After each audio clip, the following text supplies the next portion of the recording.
In this video, I'm going to give you 5 tips that are going to help you break 80. And by following these, you're going to break 80 fast. And don't worry, if you're looking to break 100 or 90 for the first time, these tips are still going to be relevant to you and the things that you can implement into your game to help you play better. Now, if you're looking to break 80 for the first time, you're probably hovering around a 10 handicap and looking to get into single figures. Our friends at ShotScope have provided us with some data of a 10 handicapper versus a 5 handicapper just to pinpoint some differences. And the first point to help you break 80 is all to do with this, the putter. And we can see just here the difference between a 5 handicapper and a 10 handicapper in 3 putts. I've also added in there the 25 handicapper just to show how many they're having and how costly they can be. Because if we are racking up 3 putts, and it may not seem a lot from those stats, 1.5 to 2.4, but it's a shot. And if you're looking to break 80, you've not got many shots that you can throw away. So a couple of little things that I want you to do to help you limit your 3 putts. Now, we might think keeping the 3 putt stat would be down to holding a few more putts from that range. Yes, that's going to help, but the big reason, or the big way we can keep 3 putts down, is actually to do with the longer putt that we find here. Because a lot of golfers, because we are in that bracket where we're not a single figure, we're not hitting it as close as maybe the tour pros or that lower handicapper, we're going to be faced with a longer putt to start off with. So the first thing that you should do every time that you get to your golf ball, A, is mark it and just give it a little clean, because if it's got dew on the golf ball, a little bit of mud, it's unwanted rubbish on there that's going to cause it to maybe roll slower. It might throw it offline. You're not going to get the purest of rolls, thus you're not going to get as close as possible as you would like. So simply mark it and clean it. The next thing that I want you to do when you get these longer putts, and this is where you're really going to start to get the 3 putt stat down, is actually figure out what's going on. And what I mean by that is, I know we're going to be further away, and a lot of golfers will walk up the fairway, plonk the trolley or bag on the side, walk to the golf ball, mark it, and just stand here waiting for their turn. And as they do this, they're not taking into account how far we are. They're not taking into account any slopes that we may have. We might have a little bit of grain on the green. There might be wind and things like that, and we get over it, we hit our first putt and it comes up 6 foot short, and then all of a sudden that's the one that we miss. All I want you to simply do while your other playing partner is having their turn, or if it's your turn first, mark it, and you can be quick about this. Just literally walk the line. Just come along, because what you're doing firstly is giving your brain a little bit of an acknowledgement of how far actually this putt is, because sometimes our eyes might deceive us ever so slightly, so we're going to get the distance factor. And also walking along here now, what I've noticed is where the break is, it's a little bit more right to left. I would have thought that was pretty straight, just stood back there, but now I've gained that knowledge as I'm going through. So once I've done that, then I can go in. I know it's a tiny bit downhill, so I'm going to play this pretty much hole high because it's only a tiny bit. And then the third and final thing that I want you to do not have your practice strokes staring at the ground, because here again we're not getting any feedback as to how far we are. I can't see the flag, I don't know how far to hit it, it's a guess. What I want you to do, you've walked the line, you've cleaned the ball, you've gained a little bit of knowledge on this putt.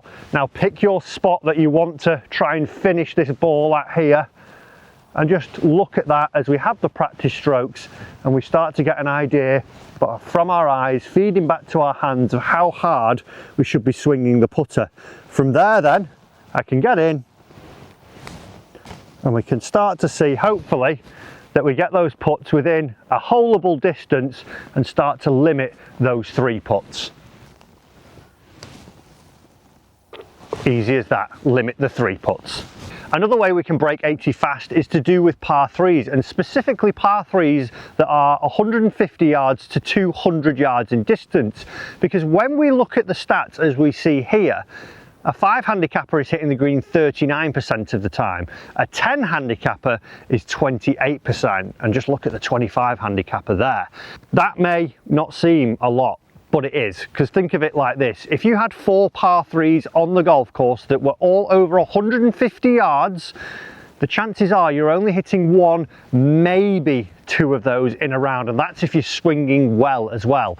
And there's a couple of reasons for this. As we take a look at this hole here, Formby Ladies, the 12th, today the flag is situated at 168 yards.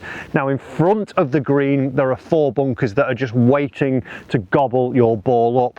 Beyond the green, especially when we get into these longer par 3s, what we will see is that there's not much trouble at the back, and also it feeds in at the back most of the time as well. So really basic. Look at the back number 174 here. I would maybe pick a club that is going to go back there. Also, when it comes to selecting that club, when we're getting on to longer holes, are you using the right tools for the job? If it's closer to that 200-yard club and we're seeing that 5-iron is the choice of club that you're using, statistically 5-iron is the club that most golfers lose the most shots with. So maybe it's time to think of a 7-wood, a hybrid, maybe think of getting rid of those longer irons because they do cause damage. And then when it actually comes to the shot selection, when we're going to hit our golf shot, a couple of things that I want to do. If we're going to be pegging it up, number 1, when we do that, make sure if you have got an iron that you don't peg it up too high, because if you do so you'll catch the top of the blade and then the ball won't go the distance you want. Most likely it's going to come up short, and that, as we said earlier, is where the trouble is. We can see today the flag is located in the middle, so I would suggest that we aim directly at the middle. When you get on a hole that is over 150 yards, I would suggest that all you ever do is forget where the flag is and you only play to the middle. Then from there, maybe add in just a little bit of shot shape as well. Are you a little bit of a slicer? Are you a little bit of a drawer? Do you pull it a little bit more often? Maybe just build that into the equation as well. If you're a slicer and you're aiming up the right because you think the hole needs a draw, don't do so. Play a couple of yards off the centre of the green and try and work that fade back in. If we can do that, we should start to see that we hit a few more greens on the par 3s in this yardage and start to actually break 80 pretty fast. And not my best strike there. I've taken enough club and actually the ball is centre of the green and I've got a chance at making par, maybe even a birdie. Now the next thing to break 80 fast is keeping the car crashes off your scorecard. And what I mean by that is limiting the big numbers we make, because we sometimes think to shoot lower scores we have to make a ton of birdies. It's not the case. It's actually doubles we need to keep off the scorecard. And just look here, the 5 handicapper versus the 10 handicapper. The 10 handicapper is making double the amount of doubles, and that's a quick way to lose shots. Also, just check out how many the 25 handicapper is making. So what we want to try and do is limit those big numbers, and it comes down to scenarios like this where we get a little bit overzealous and confident in our abilities. The 11th hole here at Formby Ladies, 307 yards. I walk onto this tee thinking, if I get a good one of these away, I'm going to be putting for eagle. What I'm not thinking is, well, what if it goes wrong? What if I have to take the line, which I have to, which is down the right hand side over all the trouble, and I just leak it a little bit, I lose my golf ball, I'm 3 off the tee, I'm now making double if I make par with my next ball. Because something where we can make a simple hole and one where we think I can really get birdie if there's a great one. There is time obviously for that risk and reward, but over-egging our ability when we don't need to can really lead to racking up high numbers. Oh, no, that one's dead. That one is dead. As where sometimes on holes like these we can literally plot our way down, give ourselves a chance maybe at birdie, but know that par's going to be the worst score.